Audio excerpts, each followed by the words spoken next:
I'm so glad that you brought your manuscript up, so that I didn't have to feel bad this year. And interestingly enough, in high school, my nickname was COC, but sometimes people, said it phonetically, which was not. Yeah, so today I'm going to tell you about a little bit about my family and my grandma and the compilation of recipes and how I lost it and what I found instead. So I come from a really large Irish Catholic family. My dad's side of the family gets together every Sunday for dinner. If everyone's there, it's over 20 people. And normally when you're in a group like this, you're supposed to talk about like, it's so great, I love my family so much, and it really grounds me. Well, yeah, it does. I love it, but I also hate it. Yeah, so my grandma, she was the matriarch that organized all of this. She would cook every Sunday. She knew everybody's favorite meal. My grandma and I, we didn't have like a natural affinity for each other. Like she was always a little stuffy for me, like concerned about like what people thought about her. And, I was always kind of a little off for her. Like if you look at the flyer, I'm the little kid on there with the sunglasses upside down. Most people would be like, oh, that's really cute. But like if I did that with her in public, she'd be like, people are gonna look at you. Or like, I'd always have a book everywhere I went. Like we would go to a baseball game, to the mall, anywhere, I would have to have a book because nobody else was gonna be as interesting as the book. And she one day pulled me aside when I was like 10 and she said, if you have a book everywhere, people are going to start to think you're weird. People was her. Yeah, and it wasn't so much that like she didn't understand the desire to read constantly. Like I think she got that. She was a teacher. But it was that she didn't get why I didn't care that people might look. But even though we didn't have like a natural understanding of each other, things were fine. Like she still made me feel as special as she made everyone else feel. She always made my favorite thing on my birthday. She made pies. She would always save the crust, like the extra crust, and put cinnamon sugar on it, just for me. One thing we did share, though, was a love of baking and cooking. In my senior year of college, I had to do a capstone project. And I wanted to do it about food and about baking. So I wanted to research Cincinnati and Midwestern cuisine. But it had to have a practical component where you explored and found yourself too. So thinking that it would really be like a really sentimental thing that everybody would love and say, oh, I was like, I'm gonna learn all of my grandma's recipes. And we're gonna cook together and I'll throw in there, she's sick, I'll throw that in there. Like, people would be like, that's really sweet that she learned all of those recipes because her grandma's gonna die one day. And so I did that. My grandma and I got together every Sunday and I would help her with Sunday dinner. And we learned some of the extra special recipes like the Christmas cookies and that sort of thing. And so that was like May of 2009.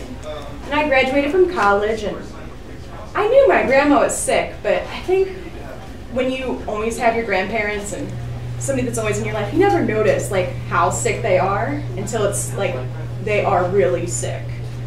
And so one day, like, my grandma's like, this year you have to make the Christmas cookies with me.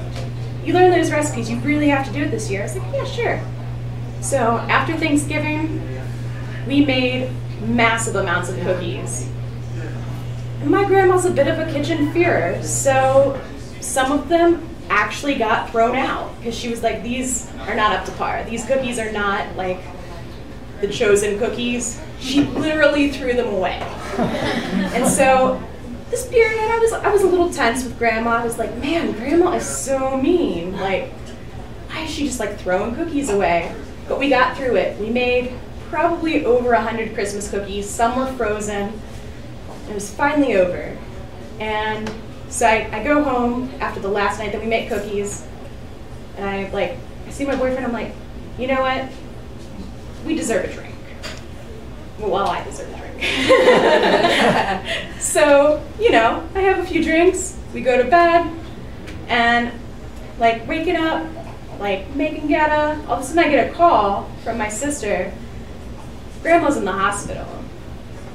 And like, what? What do you mean Grandma's in the hospital? We were just making cookies yesterday. No, she fell yesterday. She's in the hospital. And this was maybe a week before Christmas. And after that, up until February 25th, which is the day she died, it was a long journey of just an extended waiting to celebrate Christmas, because we couldn't celebrate Christmas with Grandma in the hospital. We couldn't even eat these cookies. They just stayed frozen. And then she passed away. And still the cookies stayed in the freezer.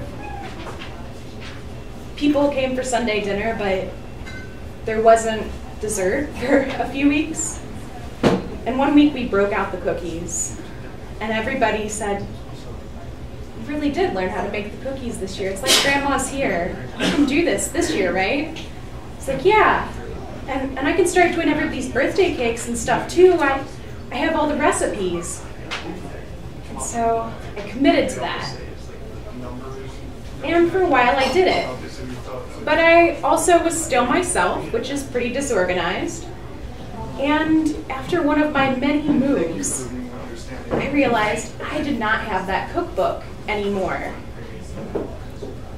And that cookbook that I had compiled of all the different recipes and my role in making those cakes, those cookies, that had been the sole affirmation that I was special to my grandma, that she was still around, that there could still be a matriarch in the family. But I lost it. I lost my dead grandma's recipes. And I was super ashamed, a little devastated. And then I was thinking about it, and I was like, you know, I probably know enough of it just to fake it. And so for a while I did. And I remembered the recipes pretty well, but I also started to notice, like, I could probably make these better if I really wanted to. It might be sacrilegious, but then I just started doing it. And this year, my grandpa celebrated his 78th birthday, and I made him special applesauce cake that my grandma always used to make for him with caramel frosting.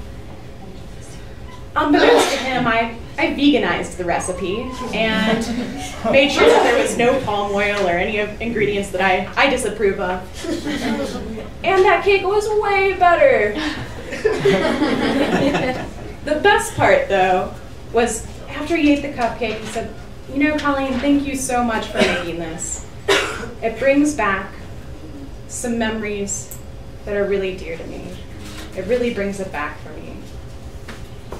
And so I found that I do still have ties to my grandma. It's not in the exact recipe. It's not in the exact way that she would do things herself. It's that we carried on the role of taking things that make people feel special in our family and observing them every year.